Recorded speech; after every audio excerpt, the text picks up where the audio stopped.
Ain't it fun living in the real world? Ain't it good being home? What's going on, ladies and gentlemen? My name is Kevin Jackwitz. Welcome back to the Kaged Review.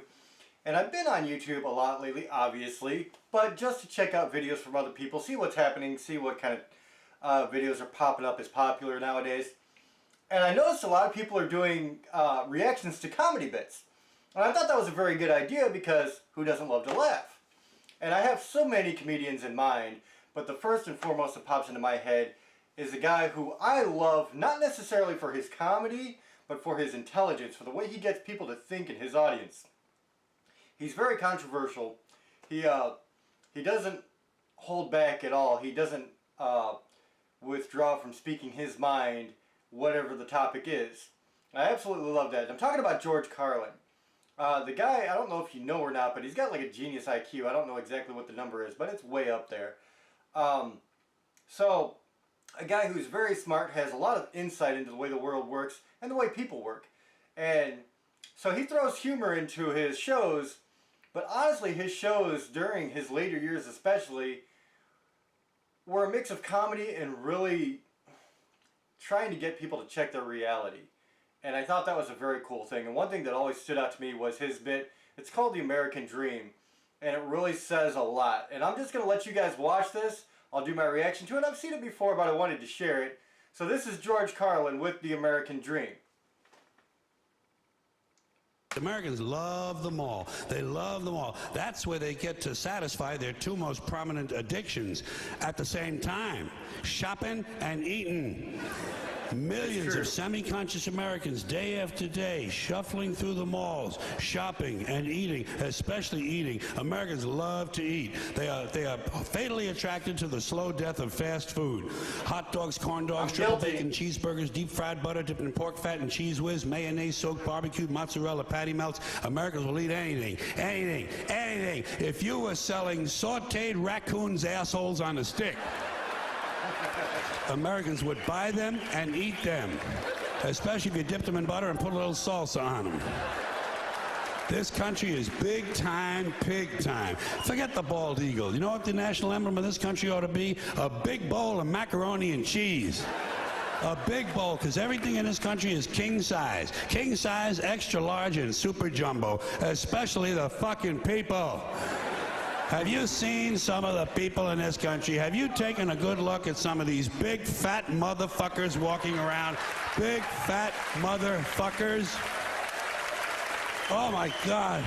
Huge piles of redundant protoplasm lumbering through the malls like a fleet of interstate buses. The people in this country are immense, massive bellies, monstrous thighs, and big fat fucking asses.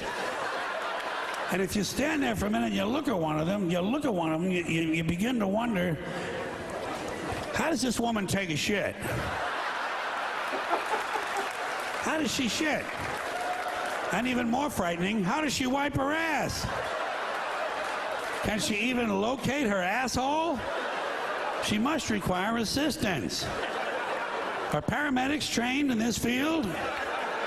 And standing right next to her, of course, with a plate full of nachos and a mouthful of pie, is her clueless fucking husband, Joe Sixpack, with his monstrous swollen beer belly hanging dangerously out over his belt buckle. This guy ain't seen his dick since the Nixon administration. And if you stand there and you look at the two of them, you begin to wonder to yourself, do these people fuck? Is this man actually capable of fucking this woman? It doesn't seem structurally possible that these two people could achieve penetration. Maybe they're in that Cirque du Soleil or something. I'm telling you, the people in this country, every one of them is 50 pounds overweight. They are gargantuan. And in the summertime, God help us, in the summertime, they all want to wear short pants. Jesus, Lord, protector of all that is good and holy, deliver me from fat people in short pants. They all got short pants, big bellies, fat thighs, and dumb kids. Short pants, big bellies, fat thighs, and dumb kids. Every one of them's got two dumb-ass kids with them. And the whole family is wearing T-shirts, and every one of them's got the same T-shirt. I'm with stupid.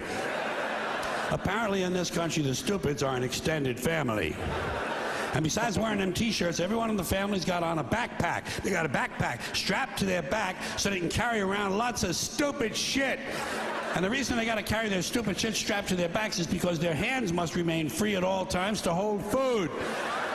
And to get that food up to the mouth where it gets shoveled in with all the rest of the disgusting shit they ate that day. And another reason for the backpacks is these people are going to buy even more stupid shit. They ain't got enough stupid shit at home. They just had a stupid shit sale. They're going to buy more. They're going to go out in the parking lot and stuff this stuff into the big, fat, ugly, oversized SUV that's got plenty of room in it. Plenty of room in it for stupid shit and lots of room left over for these big, fat, ugly motherfuckers to get them home. Stopping, of course, for jelly roll and fried dough. These people are efficient, professional, compulsive consumers. It's their civic duty, consumption. It's the new national pastime. Fuck baseball, it's consumption. The only true, lasting American value that's left, buying things.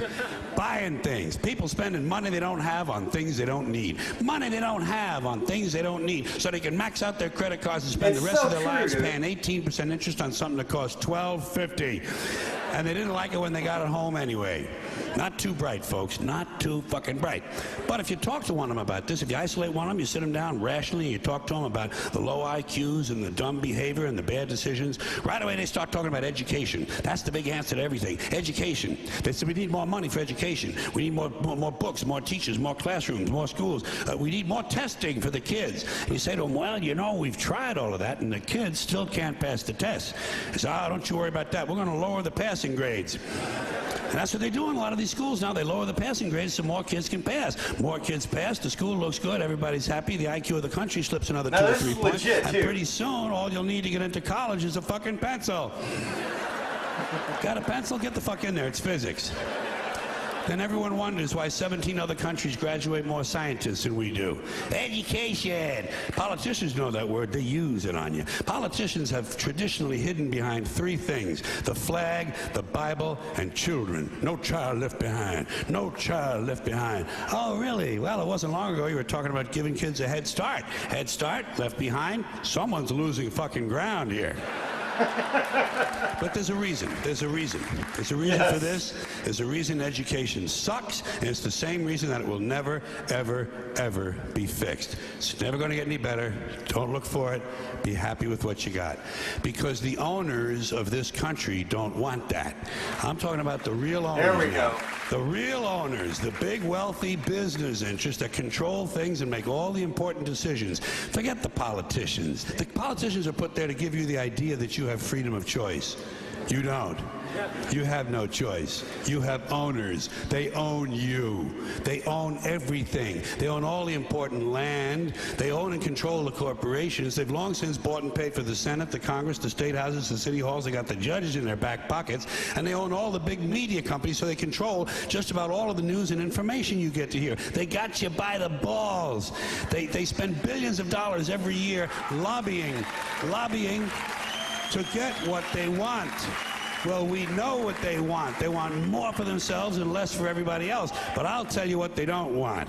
They don't want a population of citizens capable of critical thinking. They don't want well-informed, well-educated people capable of critical thinking. They're not interested in that. That doesn't help them. That's against their interest. That's right. They don't want people who are smart enough to sit around the kitchen table and figure out how badly they're getting fucked by a system that threw them overboard 30 fucking years ago.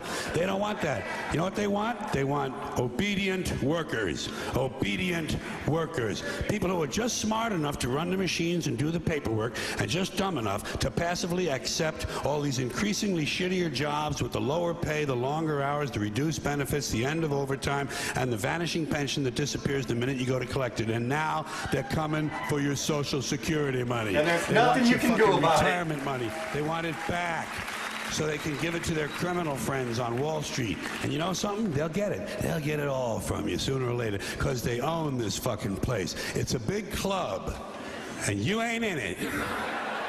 You and I are not in the big club. And by the way, it's the same big club they used to beat you over the head with all day long when they tell you what to believe. All day long, beating you over the head in their media, telling you what to believe, what to think, and what to buy.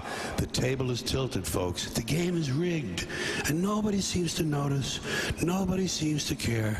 Good, honest, hard-working people, white collar, blue collar, doesn't matter what color shirt you have on.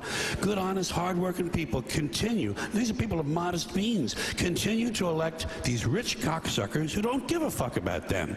They don't give a fuck about you. They don't give a fuck about you. They don't care about you at all.